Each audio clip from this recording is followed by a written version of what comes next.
The passage opens with Bailey, a young rêveur, embarking on a journey to New York amidst the bustling actividad bulliciosa of a cold morning.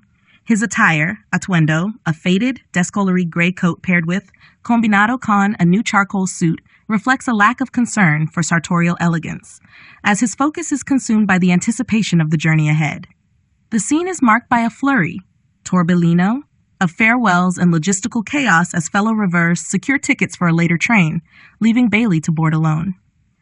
The train ride is slow and contemplativo, with Bailey gazing absently at the shifting landscape, his nervous energy manifesting in the habitual gnawing, mordisqueo of his fingernails.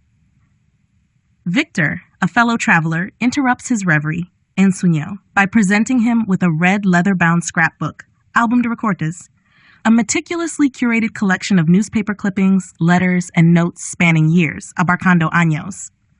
This gesture, both generous and enigmatic, underscores Victor's recognition of Bailey's potential and his resemblance, parecido, to the late Herr Friedrich Thyssen, a figure of significance within the rêveur community.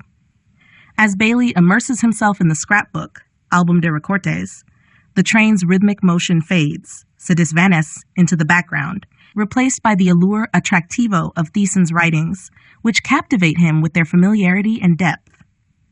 Upon nearing, al acercarse New York, Elizabeth, another member of the group, engages, involucra Bailey in a moment of quiet reflection.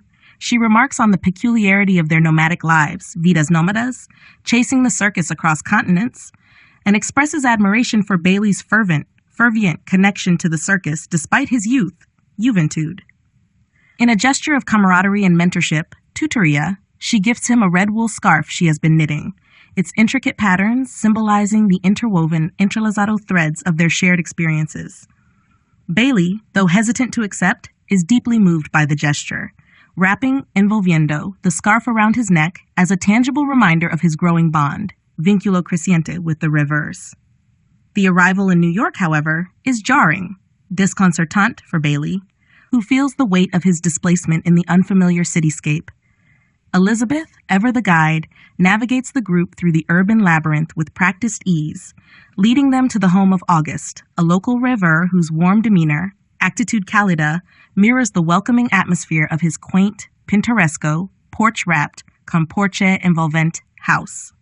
August's revelation that the circus is nearby is met with elation, euphoria, tempered, attenuada, only by the unsettling news of its unexplained closure the previous night, marked by strange noises and smoke. This ominous, ominoso detail foreshadows, presagia, the underlying tension surrounding the circus, a theme that resonates throughout, a lo largo de the narrative.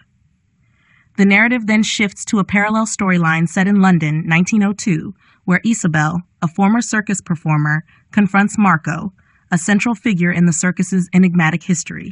Their conversation is laden with cargada de unresolved emotions and revelations, as Isabel apologizes for her role in the events that transpired, acknowledging her misplaced suspicions and misguided attempts, intentos equivocados, to mediate between Marco and Celia, his true love.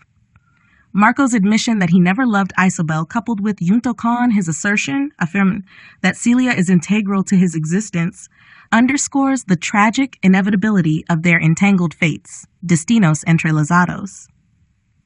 Isabel's reflections on the passage of time and the futility of her efforts to alter the course of events reveal her profound disillusionment. She recounts a recent encounter with a young man whose cards, reminiscent of Celia's, suggested the possibility of a different outcome, resultado, for Marco. However, Isabel's resignation to the inevitability of the present moment is symbolized by her final act, releasing a cloud of black ash that envelops Marco, leaving only his briefcase behind. This haunting conclusion underscores the themes of fate, timing, momento opportuno, and the inescapable consequences of one's choices, weaving together the disparate threads of the narrative into a cohesive meditation, meditación cohesionada on love, loss, and the inexorable passage of time.